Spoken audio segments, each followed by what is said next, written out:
करते हैं। नमस्कार, जोहार। आप देख रहे हैं झारखंड स्वतंत्र खबर। हम बता दें कि हमारे साथ तो पहले आदिवासी युवा हैं, बुद्धिजीवी हैं, सामाजिक कार्यकर्ता हैं, दिनेश मुंडा हैं। लेकिन बिरसा मुंडा के धरती पर झारखंड में आदिवासी समुदाय जब आंदोलन करते हैं तो कमज़ोर क्यों हो जाता है, ख़त्म क्यों हो जाता है, हम लोग इसी बात को लेकर के दिनेश मुंडा से बात करेंगे। और जिस तरह से लगातार आदिवासी मुद्दों को बीच बीच में बहुत बेहतर ढंग से रखते रहते हैं, इसीलिए लगा कि ये जो आदिवासी आंदोलन जो कमज़ोर होता है, ख़त्म होता है, तो हम दिनेश जी से बात करें। उस पर जिस तरह से कहे कि ये PhD भी कर रहे हैं, कुछ शोध भी करते हैं, तो कहीं ना कहीं इस पर भी कुछ शोध किए होंगे, तो हम लोग को बताएंगे, दर्शकों को समझाएंगे। तो हम जुड़ते हैं दिनेश जी से और बात करते हैं। दादा जोहार। अवधेश जी, आपके चैनल के तमाम व्यूअर्स को झारखंडी जोहार रहेगा। बेशक आपने जो सवाल उठाया है वो बहुत ही जेन्युइन सवाल है और हम लोग लगातार देखे हैं जब से हम लोग समाज में आए हैं, सामाजिक आंदोलनों में जब से हमने शिरकत किया है, तब से हमने लगातार देखा है कि आदिवासी लगातार आंदोलन करते हैं। स्टार्ट में तो इतना उग्र आंदोलन होता है या इतना तेज़ी से हम लोग आंदोलन करते हैं, लेकिन फिर एक समय के साथ वो आंदोलन धीरे धीरे कमज़ोर पड़ जाता है या फिर बिखर जाता है, टूट जाता है। और जिस उद्देश्य की पूर्ति के लिए आंदोलन हमारे सामाजिक अगुवा लोग करते हैं, सामाजिक कार्यकर्ता करते हैं, वो उद्देश्य कहने के अधूरा रह जाता है, उसकी पूर्ति नहीं हो पाती है। तो इसके पीछे अगर देखें तो एक वजह नहीं है अवधेश जी, बहुत सारे वजह हैं जिसके वजह से ये आंदोलन बीच मझधार में ही ख़त्म हो जाता है और हमें वो आशा के अनुरूप वो रिज़ल्ट नहीं मिल पाता है। जैसे मैं पहला रीज़न के तौर पे ये देखता हूँ कि सबसे पहले तो क्या है कि अभी सिर्फ झारखंड में नहीं, पूरे देश के परिप्रेक्ष्य में अगर हम बात करें तो मुझे ये चीज़ कमी महसूस हुई है कि आज हमारे पास आदिवासियों का सर्वमान्य नेता नहीं है। जैसे आप इतिहास पे जाइएगा तो आपको पता चलेगा कि आदिवासियों के अलग अलग पीरियड में अलग अलग सर्वमान्य नेता या आदर्श नेता थे जो समाज को, संपूर्ण आदिवासी समाज को, ऑल ट्राइबल सोसाइटी को एक धागे में पिरो कर वो आंदोलन करते थे और देखिए उसमें रिज़ल्ट भी आता था। जैसे मैं कुछ नाम गिनाना चाहूँगा, जैसे हमारे चाहे धरती आबा भगवान बिरसा मुंडा हो, चाहे हमारे मरांग गोप के जयपाल सिंह मुंडा हो, चाहे एनी हरो हो और या फिर हमारे दिसम गुरु शिबू सोरेन जी हो, ये उस समय के एक तरफ से ट्राइबल्स को लीड करते थे और एक आदर्श नेता के रूप में जाने जाते हैं। मतलब इनके हाँकने पे एक इशारे पे समाज उस ओर कुंज कर जाती थी।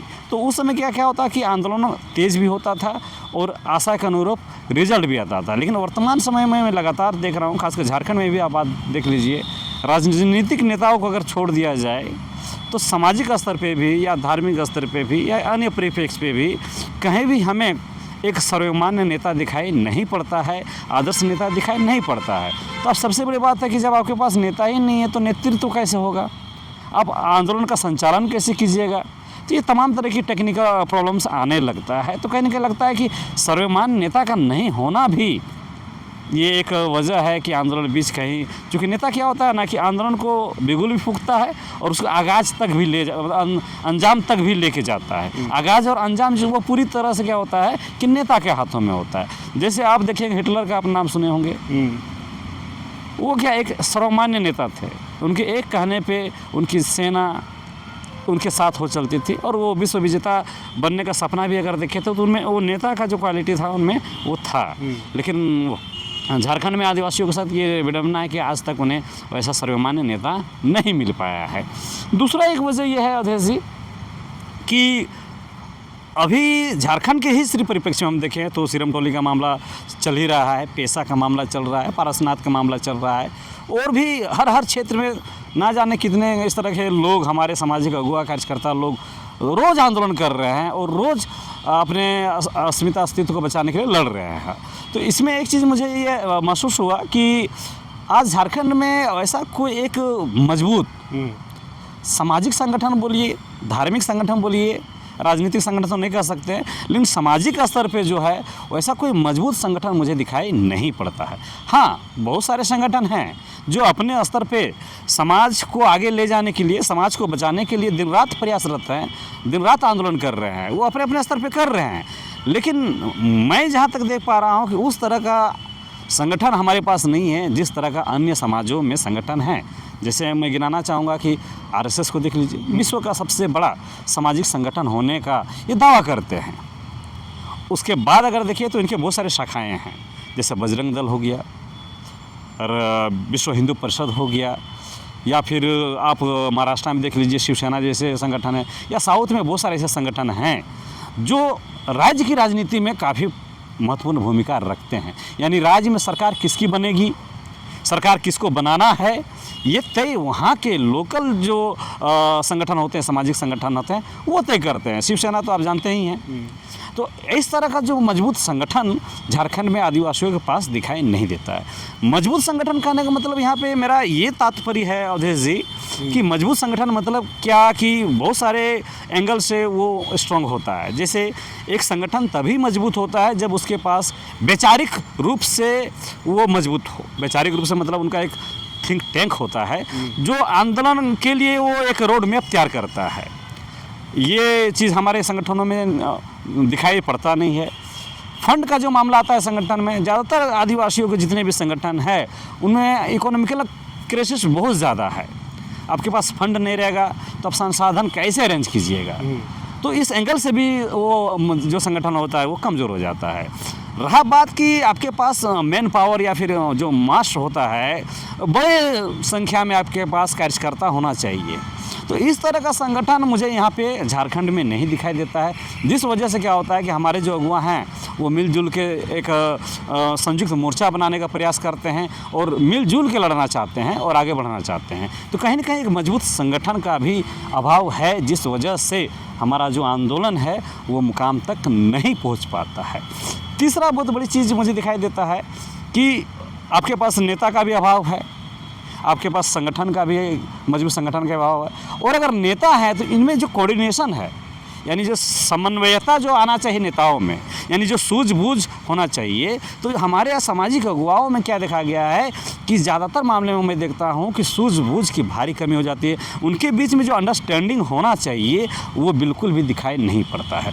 उदाहरण के तौर पे अब रेम का ही मामला देख लीजिए कि हमारे कुछ सामाजिक अगुवा, सामाजिक कार्यकर्ता दिन रात सरकार के अगेंस्ट में जाके, सरकार के विरोध में जाके रैम के मामला को लेके, केंद्र सरना सिरमटोली को बचाने को लेके वो लोग संघर्षरत हैं, प्रयासरत हैं, आंदोलन कर रहे हैं, दिन रात कर रहे हैं। लेकिन शुरुआती दौर में क्या था कि बहुत सारे संगठन का उसमें समर्थन मिला और बाद में भी बहुत लोगों का मिल रहा है। लेकिन बीच में क्या देखा गया कि बहुत सारे संगठनों ने उस आंदोलन से अपना हाथ पीछे कर लिया।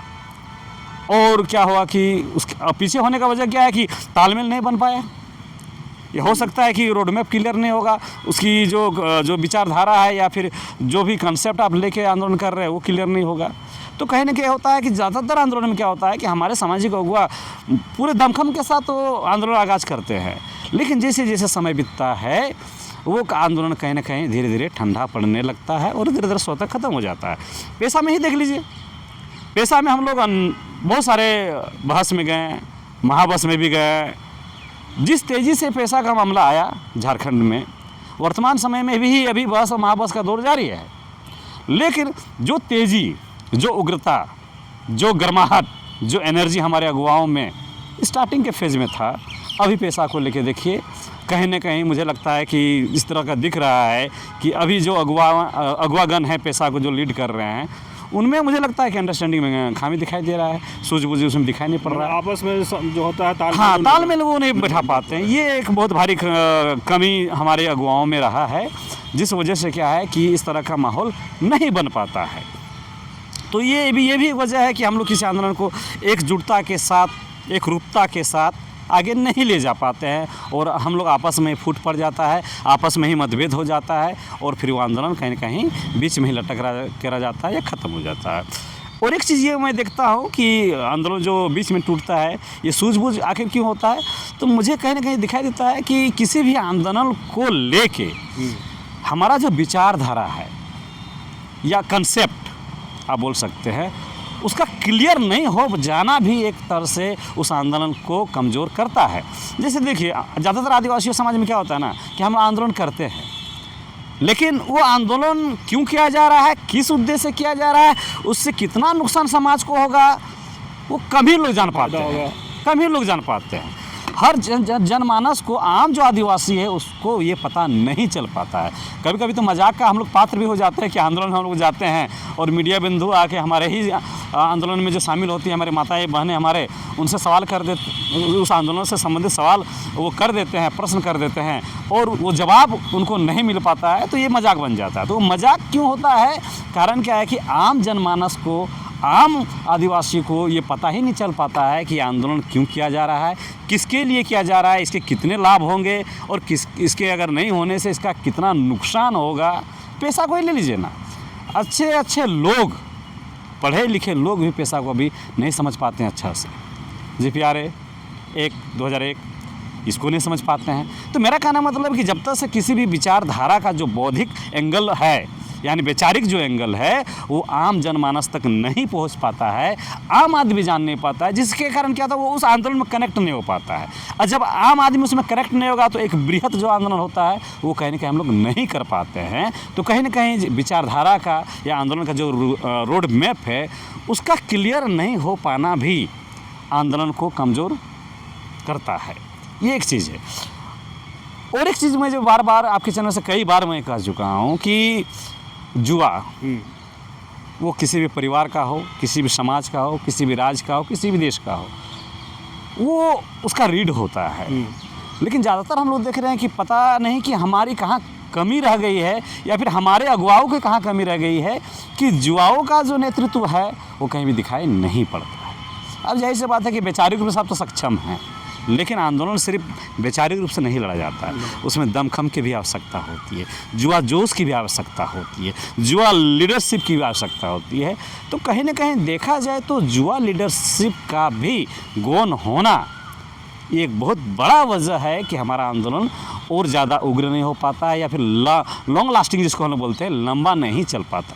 ये सीरम टोली में एक बहुत अच्छा लगा कि इसमें बहुत सारे हमारे जुआ साथियों ने बढ़ चढ़ कर भाग लिया और वही वजह है कि सीरम टोली का आंदोलन अभी भी जिंदा है। अगर मुझे लगता है कि अगर वो जुआ को उस आंदोलन से अगर साइड कर दिया जाए तो मुझे लगता है कि आंदोलन कब का ये ख़त्म हो जाता है।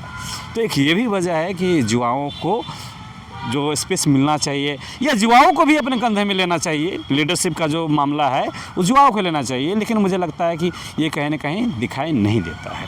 और एक चीज़ मैं देखता हूँ जिसका हमारे अगुवाओं से लेना देना है कि आंदोलन कमज़ोर क्यों हो जाते हैं। मैं लगातार इस चीज़ को महसूस कर रहा हूँ अदेश जी कि हमारे जो भी अगुवा हैं उनमें कहीं ना कहीं जो कॉन्फिडेंस होता है, आत्मविश्वास हो, उसका भी ये कमी रहा है। खासकर छोटे छोटे जो सामाजिक स्तर पे जो अगुवा हैं, बड़े सामाजिक अगुवा हैं, खैर उनमें तो कॉन्फिडेंस दिखता है। अब मैं ऐसा इसलिए कह रहा हूँ कि आप हमारे राज्य के मुखिया को ही देख लीजिए, हमारे माननीय हेमंत सोरेन जी झारखंड के CM के कुर्सी पे पदासीन हैं, लेकिन ऐसा कहा जाता है कि वो स्वविवेकी नहीं हैं। उनका जो आसपास में चिंटू पिंटू या फिर जो गैर आदिवासी लोग हैं वो एक जाल बनाए हुए हैं और उस जाल में हमारे CM फंसे हुए हैं।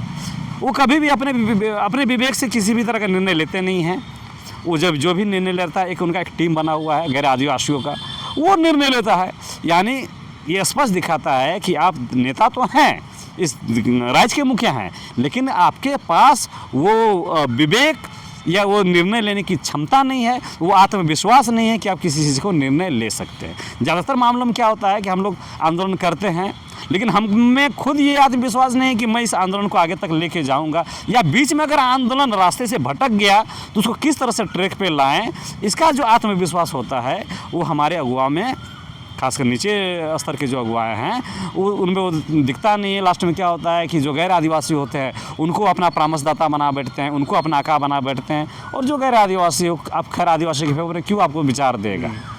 तो कहीं ना कहीं हमारे सामाजिक अगुवाओं में और राजनीतिक अगुवाओं में भी कहना चाहते हैं दिनेता कि आदिवासी अगुवा या आदिवासी बुद्धिजीवी आपस में तालमेल पूरा नहीं बैठा पाते। हाँ, ये तो खैर है ही, इसमें कोई बात नहीं। अभी मैं बुद्धिजीवी में भी आऊँगा, सामाजिक अगुवाओं में तो अभी मैं बात कर रहा हूँ। तो आपके अंदर में कॉन्फिडेंस होना बहुत ज़रूरी है। मैं फिर से हिटलर का नाम यहाँ पे लेना चाहूँगा।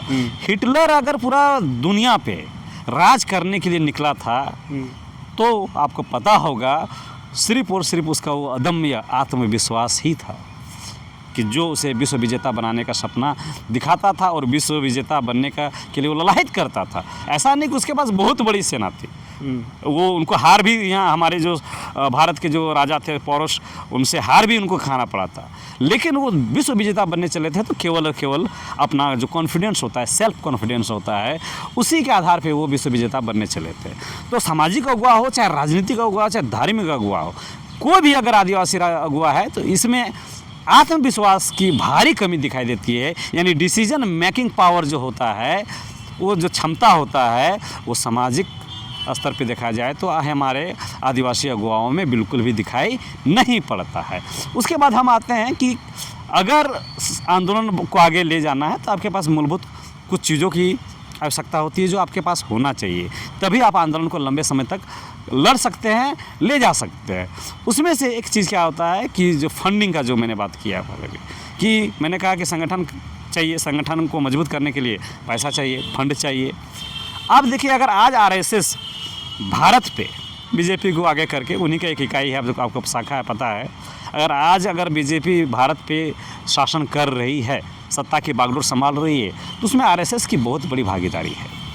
और आरएसएस विश्व का सबसे बड़ा, सबसे रिचेस्ट ऑर्गेनाइजेशन माना जाता है सामाजिक परिप्रेक्ष्य अगर बात हम करें तो फंड के रूप में भी अगर देखा जाए तो हमारे अगुवा जो आंदोलन करते हैं उनके पास फंड की भारी कमी होती है।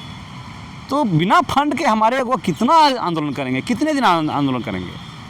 तो इसलिए फंड का अभाव, फंड का कमी होना भी कहीं न कहीं आंदोलन को कमज़ोर करने का एक कारक के रूप में मुझे दिखाई देता है। क्योंकि भूखे पेट आप कितना आंदोलन कीजिएगा?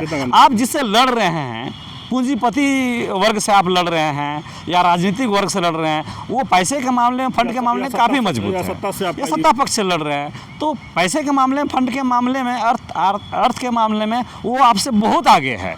तो फिर आप भूखे पेट या फिर गरीबी में या अभाव में कितना आंदोलन आप लड़िएगा? तो कहीं ना कहीं ये भी एक वजह होता है कि आंदोलन हमारा बीच में ही ख़त्म हो जाता है।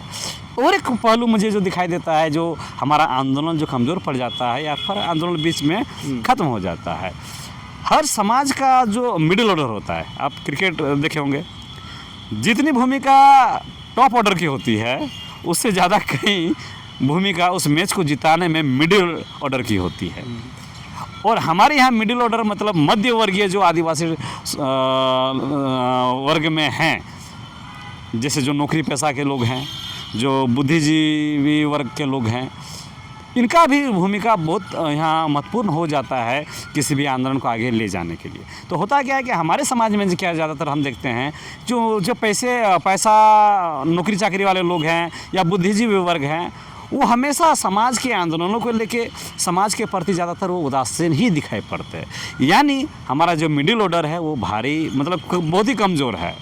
बुद्धिजीवी वर्ग है वो चार दीवारी के अंदर अपने घर में सीमित रह जाते हैं, वो कभी भी आगे फ्रंट में आके उस आंदोलन की रूपरेखा तैयार करने में या फिर उस आंदोलन को आगे ले जाने के लिए अपने अंदर में जो जानकारियां हैं, नॉलेज है, वो कभी भी समाज में जाके नहीं बांटते हैं, जिससे भी क्या होता है कि आंदोलन की धार तेज़ नहीं हो पाती है और न ही वो आर्थिक समर्थन देते हैं। तो कहीं ना कहीं हमारे जो मिडिल ऑर्डर है, हमारा जो बुद्धिजीवी वर्ग है, नौकरी पेशा वर्ग जो है, वो उनका भी एक न्यूट्रल होना, समाज के प्रति उदासीन होना कहीं न कहीं हमारे आंदोलन को कमज़ोर करता है। तो ये तमाम चीज़ें हैं और भी बहुत सारी चीज़ें हैं जिसको हम लोग चाहेंगे कि कभी मौका मिले तो हम लोग शेयर करेंगे। चूँकि आपका वीडियो बहुत लंबा हो जाएगा, हम लोग बहुत संक्षेप में बात को रखने का प्रयास किए हैं। तो मोटा मोटी ये सारी चीज़ें हम लोग देखते हैं अवधेश जी, जिस वजह से क्या होता है कि हमारा आंदोलन बहुत लंबा नहीं चल पाता है और बीच मझार में ही हम लोग को आंदोलन एक तो ख़त्म करना पड़ता है या स्वतः वो ख़त्म हो जाता है। सवाल।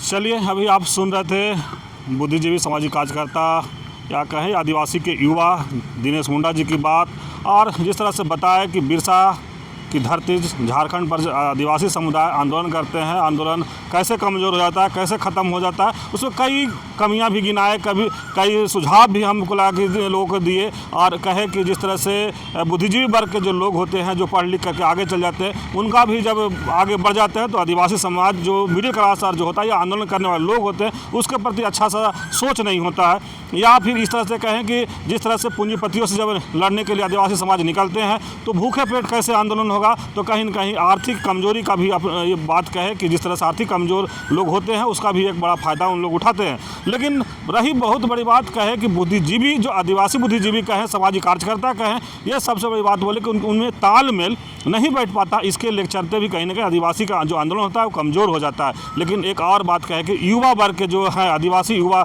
जिसको कहें, वो भी कहीं ना कहीं अपने कंधे पर भार नहीं लेना चाहते हैं, इसका भी एक कमी बताए। या फिर जो युवा है उसको आदिवासी अगुआ जगह नहीं दे पाते हैं उस तरह से, या कहें कि जिम्मेदारी नहीं दे पाते हैं, वो भी एक कमी गिनाए कहीं ना कहीं आंदोलन कमज़ोर और ख़त्म होने के। तो इसी तरह खबर को देखने के लिए आप झारखंड स्वतंत्र खबर जुड़े रहिए। जोहार, नमस्कार।